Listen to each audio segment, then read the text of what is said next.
நீங்க ரொம்ப நாளா ஆசைப்பட்ட ஒரு விஷயத்த வாங்குறீங்கன்னு வச்சுப்போம். அது ஒரு புது காரா இருக்கலாம், இல்ல ஒரு வீடா இருக்கலாம், இல்லன்னா ஆஃபீஸ்ல நீங்க ரொம்ப நாளா எதிர்பார்த்த அந்த ப்ரொமோஷனா கூட இருக்கலாம். ம். கண்டிப்பா. அது கிடைச்ச நாள் உங்களுக்கு எப்படி இருக்கும்? ஏதோ வானத்துல மிதக்கிற மாதிரி ஒரு உணர்வு இருக்கும் இல்லையா? அப்பாடா! இனிமே வாழ்க்கையில எந்த கவலையும் இல்ல, செட்டில் ஆயிட்டோம்னு தோணும். ஆமா. ஆனா அது ரொம்ப நாளைக்கு நிலைக்காது. எக்ஸாக்ட்லி. சரியா 1, 2 வாரம் கழிச்சு பாத்தீங்கன்னா, அந்த புது கார டிராஃபிக்ல ஓட்டிட்டு போகும்போது யாராவது ஹார்ன் அடிச்சா, அதே பழைய எரிச்சல் தான் நமக்கு வரும். அந்த சந்தோஷம் எங்கேயோ காத்துல கரைஞ்சு போயிடும். ஆமா. மறுபடியும் நம்ம மனசு அடுத்தது என்ன? இன்னும் கொஞ்சம் பெரிய கார் வாங்குனா நல்லா இருக்குமோ அப்படின்னு வேற ஒரு இலக்க நோக்கி ஓட ஆரம்பிக்கும். கரெக்ட். நம்ம மூளை ஏன் நம்மள இப்படி போட்டு வதைக்குது? ஏன் நம்மால ஒரு விஷயத்துல முழுமையான திருப்திய அடையவே முடியல? இது ஒரு மிக முக்கியமான கேள்வி. இதத்தான் உளவியலாளர்கள் ஹெடோனிக் ட்ரெட்மில், அதாவது சொகபோகங்களை தேடும் ஓடுதளம் அப்படின்னு சொல்றாங்க. ஓ! ட்ரெட்மில் மாதிரி. ஆமா. ஒரு ட்ரெட்மில்ல நீங்க எவ்ளோ வேகமா ஓடுனாலும் கடைசியில அதே இடத்துல தான் இருப்பீங்க. இல்லையா? மனிதர்களோட மனசும் அப்படிதான் வடிவமைக்கப்பட்டிருக்கு. அதாவது எப்பவுமே திருப்தி அடையாத மாதிரி செட் பண்ணிருக்காங்களா? ஆமா. பரிணாம வளர்ச்சியில பாத்தீங்கன்னா, நம்ம மூளை எப்பவுமே அடுத்தடுத்த விஷயங்கள தேடி ஓடுற மாதிரி செட் ஆயிடுச்சு. ஏன்னா அப்பதான் நம்ம தப்பிச்சு வாழ முடியும். ஆனா இப்போ நாம காட்டுல இல்லையே. அதுதான் பிரச்சனை. இன்றைய நவீன உலகத்துல இந்த தொடர்ச்சியான ஓட்டம் நமக்கு ஒரு பெரிய அதிருப்தியும் மன அழுத்தத்தையும் தான் கொடுக்குது. நாம சந்தோஷத்தை வெளியில தேடி ஓடிக்கிட்டே இருக்கோம். ஆனா அது கிடைச்ச மாதிரி தோன்றி அடுத்த செகண்ட் நழுவி போயிடுது. சரியா சொன்னீங்க. ஆஹா, இந்த முடிவில்லாத ஓட்டத்திலேந்து தப்பிக்கவே முடியாதா? இதற்கான பதில தேடித்தான் இன்னைக்கு நம்ம ஆழமான அலசல தொடங்க போறோம். ரொம்ப சுவாரஸ்யமான ஒரு தலைப்பு. இதுக்காக பாண்டே ஹெனபோலா குணரத்னா எழுதிய மைண்ட்ஃபுல்னஸ் இன் பிளெயின் இங்கிலீஷ் என்ற அற்புதமான புத்தகத்துல உள்ள குறிப்புகளைத்தான் இன்னைக்கு நாம ஆழமா அலச போறோம். ம். இந்த புத்தகம் தியானத்தை பத்தி ரொம்ப யதார்த்தமா பேசுற ஒரு புத்தகம். ஆமா. அவர் ரொம்ப எளிமையான வார்த்தைகள்ல தியானம்னா என்ன, அது எப்படி இந்த ட்ரெட்மில்ல இருந்து நம்மள கீழே இறக்கி விடும்னு சொல்லியிருக்கார். ஏதோ மந்திரம் சொல்றதோ மாயாஜாலமோ இல்ல தியானம். கண்டிப்பா. உங்களை சுற்றி நடக்கும் யதார்த்தங்களை எப்படி எதிர்கொள்வது என்பதற்கான ஒரு நடைமுறை பயிற்சி தான் அது. ஆனா இந்த புத்தகத்துக்குள்ள போறதுக்கு முன்னாடி தியானம் பத்தின சில கட்டுக்கதைகளை நாம உடைக்கணும்னு நினைக்கிறேன். ஆமா. பலரும் தியானம்னா ஏதோ கண்களை மூடிக்கிட்டு புரியாத மொழியில மந்திரம் சொல்றதுனோ அல்லது முனிவர்கள் காட்டுல பண்ற விஷயம்னு நினைச்சிட்டு இருக்காங்க. எனக்கு கூட சின்ன வயசுல அப்படிதான் தோணும். இன்னும் சிலர் என்ன நினைக்கிறாங்கன்னா, தியானம் பண்ணா நாம அப்படியே காத்துல மிதக்கலாம், ஒரு மாய உலகத்துக்குள்ள போயிடலாம்னு நம்புறாங்க. அதாவது ஒரு எஸ்கேபிசம் மாதிரி. எக்ஸாக்ட்லி. வாழ்க்கையில் இருக்கிற கஷ்டங்கள்ல இருந்து தப்பிச்சு ஓடுறதுக்கான ஒரு வழிதான் தியானம் நினைக்கிறாங்க. ஆனா இது எல்லாமே முற்றிலும் தவறுன்னு இந்த புத்தகம் ரொம்ப ஆழமா சொல்லுது. ஒரு நிமிஷம் இருங்க. நீங்க சொல்றத பார்த்தா எனக்கு ஒரு சந்தேகம் வருது. தியானம் யதார்த்தத்துல இருந்து தப்பிச்சு ஓடுறது இல்லன்னா வேற என்ன? தியானம் யதார்த்தத்திலிருந்து தப்பிச்சு ஓடுறது இல்ல. மாறாக யதார்த்தத்தை நோக்கி நேராக ஓடுவது. யதார்த்தத்தை நோக்கியா? ஆமா. நம்ம வாழ்க்கையில வலிகளோ அவமானங்களோ வரும்போது நாம என்ன பண்றோம்? ஒன்னு அத மறக்க டிவிய பாக்குறோம், இல்லனா சோஷியல் மீடியாவுல மூழ்கிடுறோம். ஃபோன் நோண்ட ஆரம்பிச்சிரும். கரெக்ட். அதாவது அந்த வலியில இருந்து தப்பிக்க பாக்குறோம். ஆனா தியானம் அந்த வலிய, அந்த கசப்பான உணர்வுகளை உள்ளபடியே உற்று பார்க்க கற்றுக் கொடுக்குது. இது கேட்க கொஞ்சம் முரணா இருக்கே. எனக்கு ஏற்கனவே வாழ்க்கையில 1000 பிரச்சனை இருக்கு. ம். என் பாஸ் என்ன திட்டுறார். அடுத்த மாசம் வாடகை கொடுக்கணும். ஏகப்பட்ட மன அழுத்தம். இதையெல்லாம் நினைச்சு நான் பயந்துட்டு இருக்கும்போது, நான் ஏன் அந்த பயத்தை நோக்கி ஓடணும்? அது என்னை இன்னும் அதிகமா பேனிக் ஆக்காதா? இது ரொம்ப நியாயமான ஒரு கேள்வி. ஆனா பாத்தீங்கன்னா, நீங்க உங்க பயத்தையோ கோவத்தையோ பார்த்து ஓடி ஒளிய நினைக்கும் போதுதான் அது உங்களை விட பெரிய ஒரு அரக்கனா மாறுது. ஓ, நாம பயப்பட பயப்பட அது பெருசாகுதா? ஆமா. நீங்க எதை எதிர்க்கிறீர்களோ அது இன்னும் வலுவடையும்.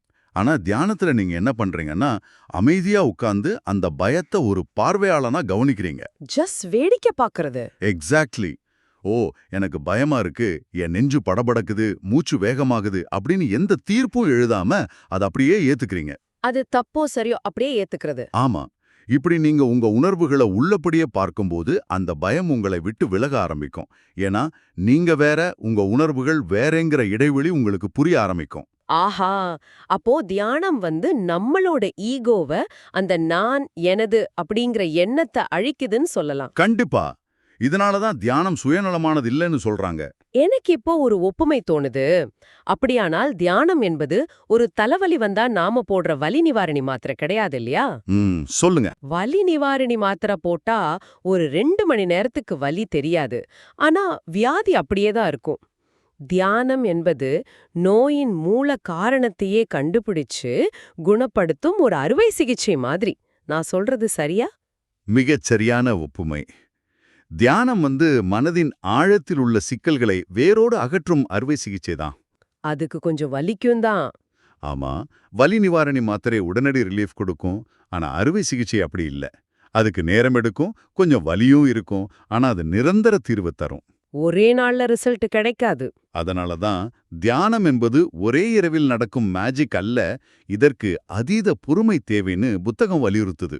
உங்க மனதின் அடுக்குகளை நீங்களே ஒவ்வொன்னா கழற்றி பார்க்கும் ஒரு நீண்ட பயணம் இது. சரி, தியானம் தற்காலிக அமைதி இல்ல, அது ஒரு சர்ஜரின்னு தெளிவா சொல்லிட்டீங்க. ஆனா இந்த அறுவை சிகிச்சையை எப்படி பண்றது? மனசை எப்படி ஆராயறது? இங்கதான் புத்தகத்தோட 2 முக்கியமான தியான முறைகளை பத்தி நாம தெரிஞ்சுக்கணும். ஒன்னு சமதா, இன்னொன்னு விபஸ்ஸனா. சமதா, விபஸ்ஸனா. சரி. இத ரொம்ப எளிமையா புரிஞ்சுக்கலாம். சமதா அப்படிங்கிறது மனக்குவிப்பு.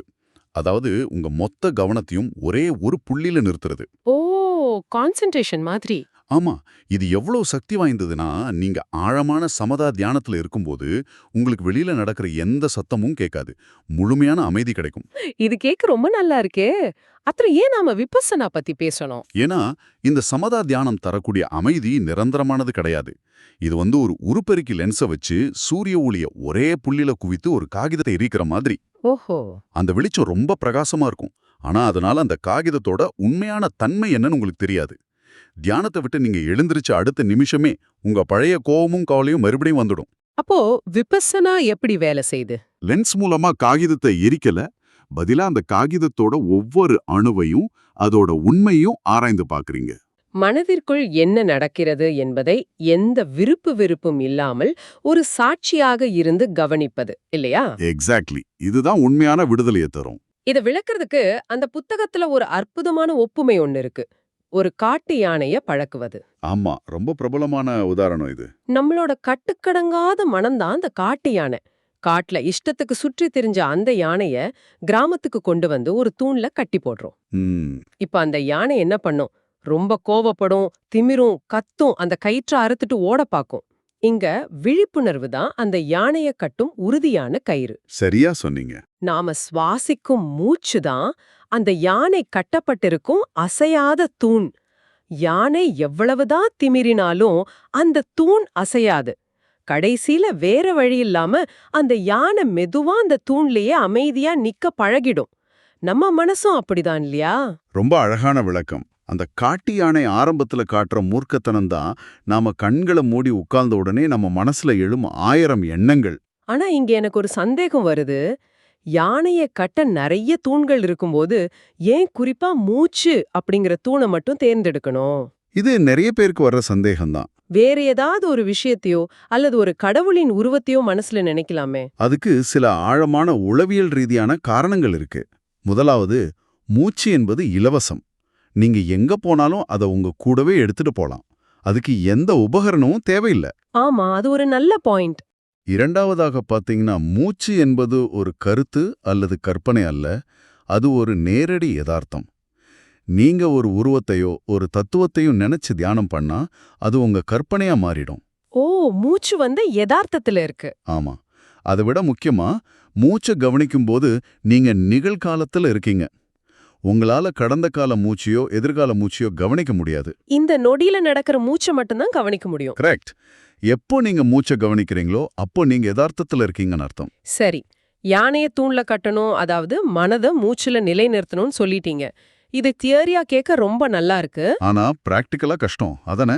ஆமா, நான் கண்களை மூடி உட்கார்ந்த அடுத்த 10வது செகண்ட், அடடா நேத்து வாங்கின பாக்கெட் பாரு ஃப்ரிட்ஜ்ல வச்சோமா இல்லையா அப்படின்னு என் மனசு எங்கேயோ ஓடிடுதே. இதுக்கு என்ன பண்றது? இத புரிஞ்சுக்க மனச ஒரு கலங்கிய குவளை நீர் மாதிரி கற்பனை செஞ்சுக்கோங்க. ஒரு கிளாஸ் நிறைய தண்ணி இருக்கு, ஆனா அதுல நிறைய சேரும் சகதியும் கலந்துருக்கு. சரி. இப்போ அந்த தண்ணியை தெளிவாக்கணும்னா நீங்க என்ன பண்ணுவீங்க? உள்ள கைய விட்டு அந்த சேற்ற வலுக்கட்டாயமா கீழே தள்ள முடியுமா? கண்டிப்பா முடியாது. அப்படி செஞ்சா தண்ணி இன்னும் அதிகமா தான் கலங்கும். அதேதான்.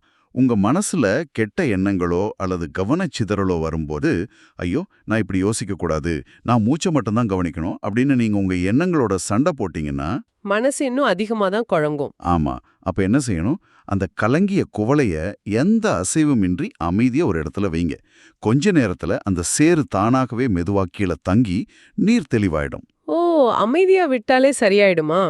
அதே மாதிரி தான் மனதை எந்த அழுத்தமும் இன்றி மென்மையாக மூச்சின் மீது மட்டும் கவனம் செலுத்தணும். எண்ணங்கள் வரும், போகும். அதை கண்டுக்காம நீங்க உங்க வேலைய பார்க்கணும். ஆனா தொடர்ந்து மூச்சையே கவனிச்சுட்டு இருக்கிறது ரொம்ப சலிப்பான விஷயமாச்சே. உள்ளே போகுது வெளியே வருதுன்னு இதை எவ்வளவு நேரம் தான் பார்த்துட்டு இருக்கிறது? அதனாலதான் மனசு குரங்கு மாதிரி தாவுதோ. இது ஒரு அருமையான கேள்வி. உங்களுக்கு மூச்சை கவனிப்பது போர் அடிக்குதுன்னா, நீங்க மூச்சை முழுமையா கவனிக்கலன்னு அர்த்தம். அப்படியா? மூச்சில என்ன அவ்வளவு வித்தியாசம் இருக்க போகுது? ஒவ்வொரு மூச்சும் தனித்துவமானதுன்னு புத்தகம் சொல்லுது. கொஞ்சம் ஆழமா கவனிச்சு பாருங்க. ஒரு மூச்சு ஆழமா இருக்கும், அடுத்த மூச்சு மேலோட்டமா இருக்கும். ஒரு மூச்சு கொஞ்சம் வெப்பமா இருக்கும், இன்னொன்னு குளிர்ச்சியா இருக்கும். ஓ, அப்படி கவனிச்சா சலிப்பு வராதா? கண்டிப்பா. ஆனா நீங்க சொல்ற மாதிரி மனம் குரங்கு போல தாவறத மங்கி மைண்ட் அப்படின்னு சொல்றாங்க. ஏன்னா நம்ம மூளை எப்பவுமே புது புது டோபமைன் தூண்டுதல்களுக்கு பழகிடுச்சு. நம்ம போன் நோன்ற மாதிரி. ஆமா, சில நேரங்கள்ல நேர்மாறா நடக்கும். அதாவது எதுலுமே ஆர்வம் இல்லாம தூக்கம் வர்ற மாதிரி மனசு மந்தமாயிடும். இத சிங்கிங் மைண்ட் அப்படின்னு சொல்றாங்க. சரி, இந்த மாதிரி நேரங்கள்ல மனச்சிதறல்களை சமாளிக்க ஏதாவது உத்திகள் இருக்கா? புத்தகம் ஒரு 6 உத்திகளை சொல்லுது. முதலாவது டைம் கேஜிங், அதாவது ஒரு தோராயமான கணக்கீடு செய்யும் முறை. ஓ, கணக்கு பண்றதா? இப்ப நான் தியானத்துல உட்கார்ந்திருக்கேன். திடீர்னு நேத்து ஆபீஸ்ல நடந்த ஒரு பிரச்சனைய பத்தி யோசிக்க ஆரம்பிச்சிட்டேன். ரொம்ப நேரம் கழிச்சு தான் புரியுது. இப்போ என்ன செய்யணும்? நீங்க கவனம் சிதறி போயிட்டீங்கன்னு உணர்ந்த அடுத்த நொடி உங்களை நீங்களே திட்டிக்க கூடாது. அதுக்கு பதிலா, ஓ, கடந்த 3 நிமிஷமா என் மனசு ஆபீஸ் பிரச்சனையை நினைச்சிட்டு இருந்திருக்கு அப்படின்னு ஒரு பார்வையாளனா அதை அங்கீகரிச்சுட்டு மெதுவா திரும்பவும் மூச்சுக்கு வரணும். உங்களை நீங்களே திட்டிக்கிட்டா அதுவே ஒரு பெரிய கவனச்சிதறலா மாறிடும். கரெக்டா? எக்ஸாக்ட்லி. இரண்டாவது உத்தி ஆழமாக மூச்சு எடுத்து விடுதல். மனசு ரொம்ப குழப்பமா இருக்கும்போது ஒரு 3 முறை ரொம்ப ஆழமா மூச்சை உள்ள இழுத்து வெளியே விடுங்க. இது உங்க நரம்பு மண்டலத்தை உடனடியாக அமைதிப்படுத்தும். சூப்பர். மூணாவது உத்தி மூச்சை எண்ணுதல். மூச்சு உள்ள போய் வெளியே வரும்போது 1, அடுத்து 2ன்னு எண்ணுங்க. இது அலைபாயும் மனசுக்கு ஒரு சின்ன வேலையை கொடுத்து ஒரு இடத்துல கட்டி போட உதவும். நான் இன்னொன்னு கூட கேள்விப்பட்டிருக்கேன். மனசுக்குள்ளேயே உள்ள வெளியேன்னு சொல்லிக்கிறது. ஆமா, அதுதான் 4வது உத்தி, இன் அவுட் மெத்தட். மூச்சு உள்ள போகும்போது உள்ளேனும் வெளியே வரும்போது வெளியேனும் சத்தம் இல்லாம மனசுக்குள்ள சொல்றது. இதெல்லாம் சாதாரண சிந்தனைகளுக்கு சரி. ஆனா எனக்கு யாரோ ஒருத்தர் மேல பயங்கரமான கோபம் வருதுன்னு வச்சுப்போம். இந்த மாதிரி ரொம்ப வலிமையான எதிர்மறை எண்ணங்கள் வரும்போது வெறும் மூச்சை எண்றதோ பத்தாதே, அந்த எண்ணம் என்ன முழுமையா ஆக்கிரமிச்சிடுமே. மிகச்சரியான புள்ளி. அந்த மாதிரி சமயங்கள்ல நீங்க 5வது உத்தியான எண்ணங்களை முறியடித்தல் முறைய பயன்படுத்தணும். இருட்ட விரட்டணும்னா நாம இருட்டோட சண்டை போட முடியாது. ஒரு விளக்கை ஏத்தி வைக்கணும் இல்லையா? ஆமா. அதுபோல உங்க மனசுல ஒருத்தர் மேல தீவிரமான கோபம் வரும்போது அந்த கோபத்தை அடக்க நினைக்காம அதுக்கு நேர் எதிரான ஒரு நல்ல எண்ணத்தை உருவாக்குங்க. அதாவது அவர் மீது ஒரு இரக்கத்தையோ அல்லது மன்னிப்பையோ மனசுல கொண்டு வாங்க. ஓ, பேராசை வந்தா பெருந்தன்மையான ஒரு விஷயத்த நினைச்சு பார்க்கணும். கரெக்ட். இது அந்த எதிர்மறை எண்ணத்தோட வேற அறுத்துடும். 6வது உத்தி என்னன்னா, நம்ம நோக்கத்தை நினைச்சு பார்க்கறதா. நான் ஏன் இப்போ இங்க உட்கார்ந்து தியானம் பண்றேன்னு. ஆமா, தியானத்தின் நோக்கத்தை நினைவு கூறுவது. மனசு ரொம்ப சோர்வடையும் போது என் மனசை தூய்மைப்படுத்தவும் என்ன நானே நல்லா புரிஞ்சுக்கவும் தான் நான் இப்போ தியானம் பண்றேன் அப்படின்னு சொல்லிக்கிறது பெரிய உத்வேகத்தை கொடுக்கும். இதுல ரொம்ப முக்கியமான விஷயம் என்னன்னா, கவனச்சிதறல் வந்தா அதோட சண்டை போடக்கூடாது, பார்வையாளனா கவனிக்கணும். அதானே? ஆமா, அது என்ன எண்ணம் எவ்வளோ வலிமையா இருக்குன்னு கவனிச்சுட்டு அதை அப்படியே கடந்து போக அனுமதிக்கணும். இந்த பார்வையாளனா இருக்கிறது தாங்க ரொம்ப கஷ்டம். சரி, எனக்கு இன்னொரு பெரிய சந்தேகம். தியானம் அப்படிங்கிறது காலையில கண்களை மூடிட்டு உட்கார்ந்துருக்கிற அந்த 20 நிமிஷத்துக்கு மட்டும்தானா? இல்லவே இல்ல. நான் சொல்றதை இப்படி புரிஞ்சுக்கலாம்.